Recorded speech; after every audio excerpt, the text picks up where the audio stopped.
The latest. Thank you for your love and support. I appreciate you all. We have been hearing that there are people destabilizing Mali, Niger, and Burkina Faso. And we don't know the source. All we know is these people are there causing destabilization. And we heard that Michael Langley was accusing and saying that the Sahel is the epic center of these terrorist activities. According to this Nigerian man, all these things were created when Algeria was fighting against the French. That was when they created these groups so that they can use to destabilize these Algerians who were fighting against the French for their sovereignty.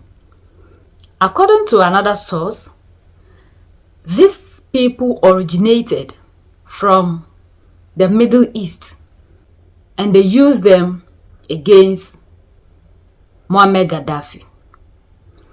That they wanted to have upper hand on the Middle East. So they brought these people to be fighting. They have become their tool that they use against any place that they see that there is oil and food security. Then you become the target. And that was why they targeted Muammar Gaddafi, using them. And now they brought them to the Sahel. And again, when you look at what is happening in the Sahel, look at the terror groups in the Sahel. Most of these terror groups are cells orchestrated and planned by international actors. The major player, in the Sahel, we have about 5 major terror groups, all of them under the umbrella of one terror group that is called Janim. Jamaatul Nasr al-Isra wal-Muslimin, that's Janim. So all under them, you have IGI, Islamic State in the Greater Sahara. You also have Masina Liberation Front. You have ISWAP. You have Boko Haram. And then you have Katiba Masina. So when you look at the direction, the guy who is in charge of Janim, which is the umbrella body that is governing all this terror group, is called Iyad al-Ghali. Iyad al-Ghali, this man was regulated, of course, was recruited by some Western interests, by some international actors during the Algerian rebellion against the French in the 1990s. And this is the man that is still heading. And when you look at their strategic direction, they are actually heading towards the Gulf of Guinea. It's not about some Fulani bandits trying to attack some natives, some farmers trying to fight with some herders. It is a strategic movement. The entire global conflict in the Middle East is around control of 2 things: energy and oil.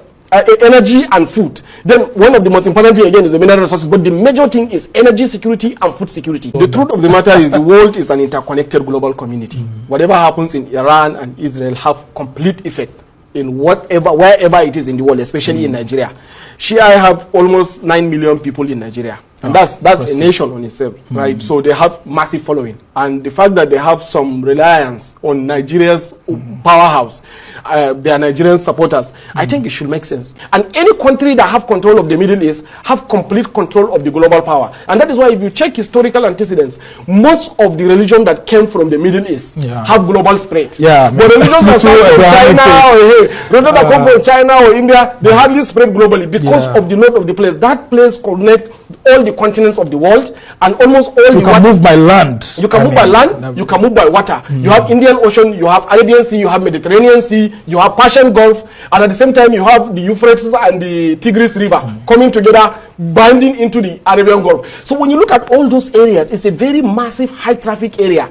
So whoever control that area control the whole world, and whatever affect that place flows down to this base. And when you look at the strategic direction of these terror groups, they are coming gradually, hitting the forest, pushing in towards the Gulf of Guinea. Some of them are helping, some of the crises that we have in Benue, pushing towards Calabar. You also have another people that are coming from Ambazonia in Cameroon, pushing towards the Gulf from this side. And from this side too, you have another ones pushing towards Ondo, trying to hit. That is exactly the whole target, to control the energy supply with West African belt.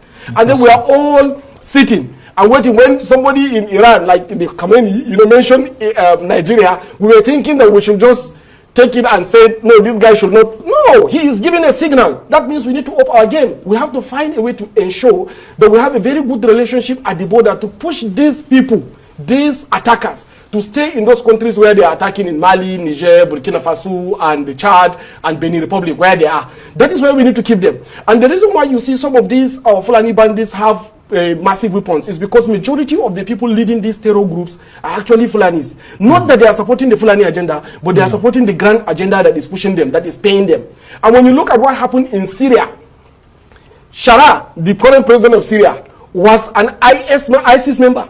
Right? And then he was pushed by the same Israel, and he took over control of Syria, giving them airwaves to get into Iran. Now, the same case may likely happen where we have Amadou Kufa, who is the head of National Liberation Front, and then you also have Ilyas Ajibo, who is heading Islamic State in the Greater Sahara. All of them have relationship, tribal, of course, relationship. They will continue to flow weapons. They will continue to and of course, I mean, this should get a whole lot of Nigerians worried. And the Chief of Defense Staff says one of his strategies is to build a wall, I mean, to actually curb some of this. And then, of course, the Nigerian government is calling on both Iran and Israel to go back to the negotiation table. How soon do you think we could actually have these two come back to, the table? Though Iran keeps saying that it doesn't want US to, lead those discussions. Because there's oil, and they've seen that Africa, we are doing everything possible. The land is fertile, and we want to take control over our food. We want to feed ourselves. They don't want that. They always want you to be backwards, so that they will produce and have already market and come and sell to you and make money. If you have your food that you are eating, they will go bankrupt. And that is why till date we've seen that the democratic elected in Africa are only importing as if our lands are not fertile. That these people are planted. Wherever they see that the people are rising up, taking their sovereignty into their hands, then they plant these people there. And these are the same people who go and sit and tell the world how innocent they are, how they are the ones bringing peace to the world. But what these people are actually doing underground is shocking. We must all be regulated by them. It's like they've claimed ownership of the world, and they regulate what happens. And now that we know that these people are destabilizing the Sahel, moving to other places, there is Boko Haram in Nigeria for decades. According to source, even the president, Bola Ahmed Tinubu, can never do anything to Boko Haram. Because when he does that, he can only negotiate. How do you negotiate with these people? Yet when he finished, he will now be pointing fingers at Mali, Niger, and Burkina Faso. So we'll start pointing fingers at ourselves. And this is what they want us. And now that you know that these people regulate you because they decide who becomes a leader and they have upper hand on you, like Duma Boko said, the system called democracy is what they are using to regulate us. So now that you know, and you have 3 leaders who are bold to move away from these people's influence and control, why don't you hand over power to the people who are ready to fight and join the Sahel, Mali, Niger, and Burkina Faso? Mali, Niger, and Burkina Faso have shown you the way to freedom. When Muammar Gaddafi was alive, if you all should have teamed up with Muammar Gaddafi, today the history of Libya would have been different. You all, the democratic elected, were mute. Thanks to social media, all that you said concerning Muammar Gaddafi was never true. The only crime he committed was trying to unite Africa. He paid all the debts of Africans. Yet you were the same people who were pointing fingers at Gaddafi, just simply because the oppressor says so. We are the only ones that can actually set ourselves free if truly we want to be free. United we stand, divided we fall, and united we keep standing forever and ever. The greatest enemy of the African is mental slavery. So let's decolonize ourselves from mental slavery. Let's keep sharing to educate our brothers and sisters. Together we make Africa great for ourselves and the next generations that are going to come. So that's the latest around the world, in Africa, West Africa, and in Nigeria.